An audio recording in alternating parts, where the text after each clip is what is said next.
Hello everyone. As you can see on the screen, there is a picture. So if I say what is the line for this picture, so I will give this line. If you want to give a line for this picture, then you can reply on comment box. The line is parents are the most important part of the family. Means जो parents होता है वो family का एक important part होता है।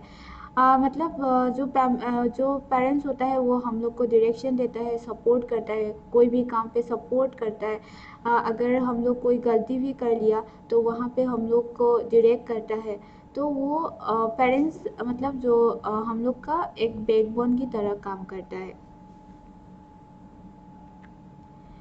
And the next is why it is important for us to know about the motherboard component. तो motherboard का components को जानने के लिए हम लोग को क्यों ज़रूरी है एज ए कंप्यूटर यूज़र।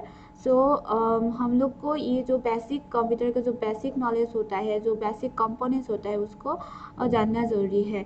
क्योंकि जो हम लोग कंप्यूटर यूज़र्स होता है तो वो अगर पूछे कंप्यूटर का बेसिक कंपोनेंट क्या है तो वो हम लोग अगर बता सके तो इसीलिए हम लोग को ये जानना ज़रूरी है।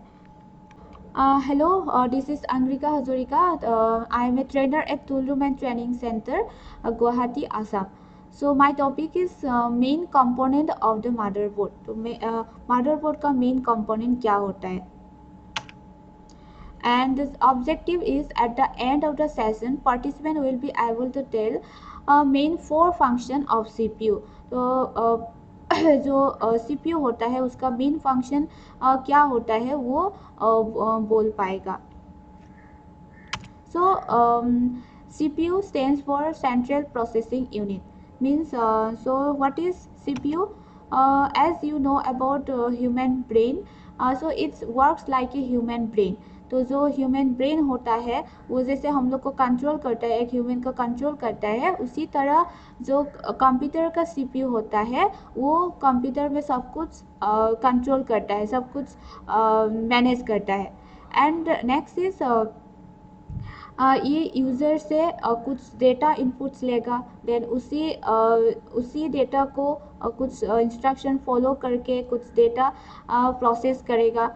And after that, and the last is it will give some information for the user as a output. And the main four function of CPU, so जो CPU का main function होता है वो क्या क्या होता है? These are the main four function of CPU. These are the fetch, decode, execute and store. Fetch.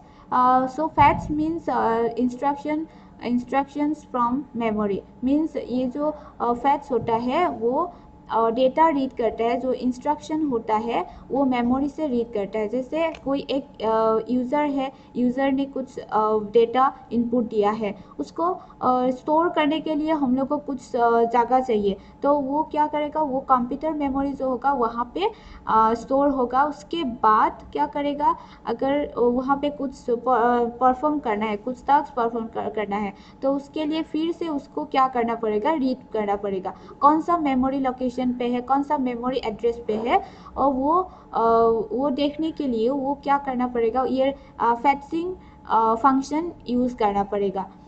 उसके बाद next step is decode. Decode क्या होता है, जो कंप्यूटर होता है वो ओनली बाइनरी इंस्ट्रक्शन को समझता है। उसी तरह जो अगर एक यूज़र है वो ए बी सी एंटर किया, लेकिन कंप्यूटर को ए बी सी पता नहीं है, वो ए बी सी क्या है उसका पता नहीं, लेकिन जो वहाँ पे एक कुछ ट्रांसलेटर है उसको ट्रांसलेट कर सकता है, उस एबीसी को एक बाइनरी फॉर्म तक वो क्या करेगा, ट्रांसलेट करेगा, उसके वो होता है डिकोड।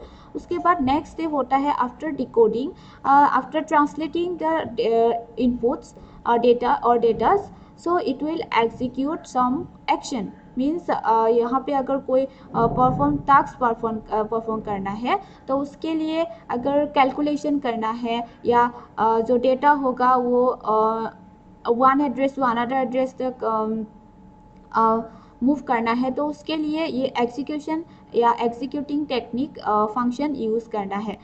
देन उसके बाद एग्जीक्यूशन के बाद ये क्या करेगा, अगर उस जो डेटा होगा, जो कैलकुलेशन अगर 1+2 किया तो उसके बाद कुछ रिजल्ट जनरेट होगा, उसको अगर आउटपुट देना है या स्टोर करना है तो स्टोर करने के लिए ये स्टोरिंग टेक्निक यूज़ करना है, स्टोरिंग फंक्शन यूज़ करना है।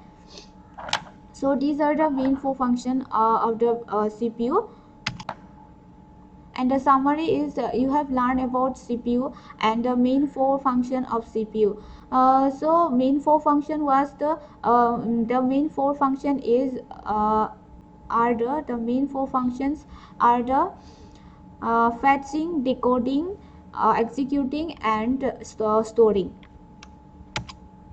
And for further study you can see some computer CPU components that is ALU and CU as well, and these are the reference. Here is the test understanding for what you have learned and what you have understand, and for this I am asking some question, what is fetching and what is executing.